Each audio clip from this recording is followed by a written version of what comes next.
Assalamualaikum warahmatullahi wabarakatuh. Kami dari kelompok 3 ingin mempresentasikan hasil diskusi kami materi tentang sejarah Indonesia.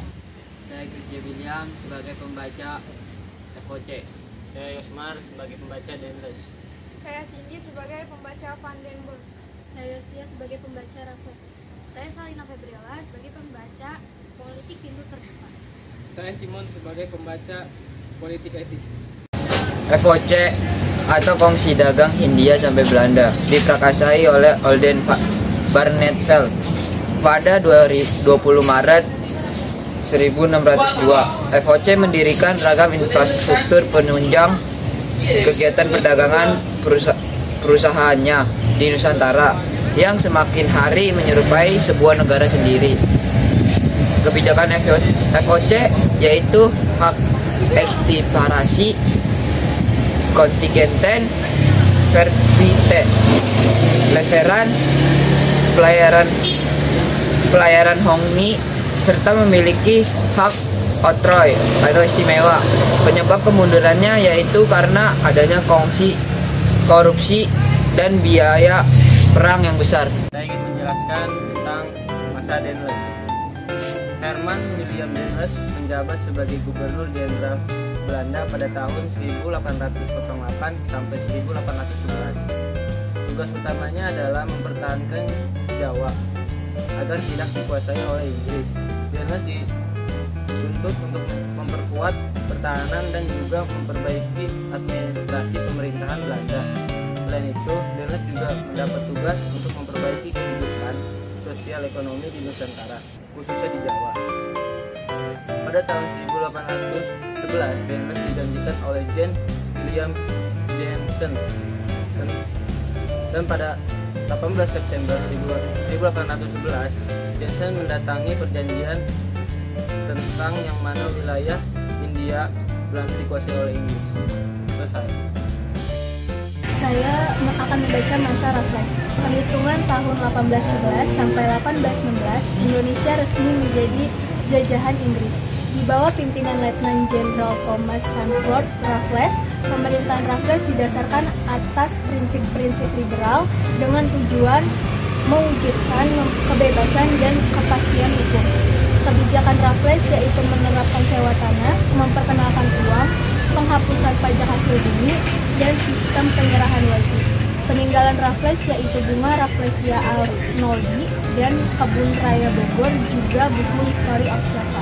Masa Van den Bos. Johannes Van den Bos memerintah antara tahun 1830 sampai 1834. Sistem yang diterapkan adalah kultur stelsel atau sistem tanam paksa. Ia juga membuat kebijakan untuk meminta para petani menanam tanaman ekspor seperti tebu, tembakau, kopi, dan nila. 1/5 bagian dari tanah milik mereka. Jika petani tidak memiliki tanah, mereka harus bekerja tanpa upah di perkebunan negara selama 66 hari dalam setahun. Penentang tanam paksa yaitu Edward de Westdekker, Fransen van der Put, Baron, dan Hovel. Politik pintu terbuka. Pada tahun 1870, sistem tanam paksa secara resmi dihapuskan dan digantikan dengan politik liberal atau politik pintu terbuka yang dibawa oleh kaum liberal Belanda. Paham politik ini diberlakukan di Indonesia antara tahun 1870 sampai 1900. Maksud dari paham ini yaitu pihak swasta diberi kesempatan membuka usaha atau menanamkan modalnya di Indonesia.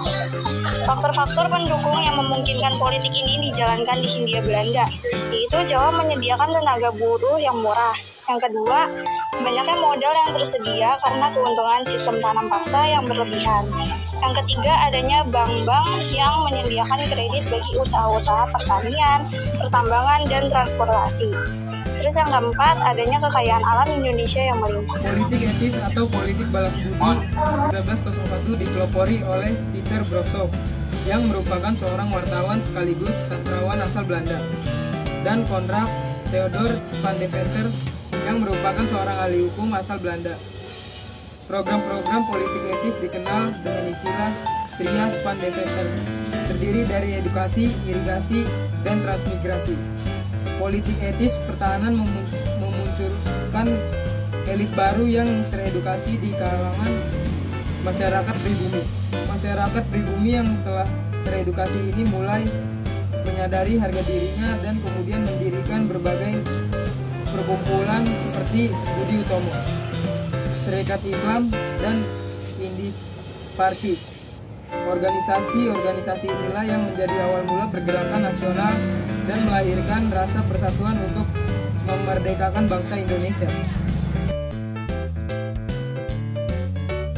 Cindy Harumitasya pembaca, Yosia Relacia pembaca, Selina Febrila pembaca, Krisji William pembaca, Saimen Sihitu pembaca, Yosmar Ardiano Sibrani pembaca, Awal Zulfadilillah kameramen dan editing. Terima kasih dari kami, kelompok ketiga. Mohon maaf kalau ada kesalahan, karena manusia tidak luput dari kesalahan. Hah?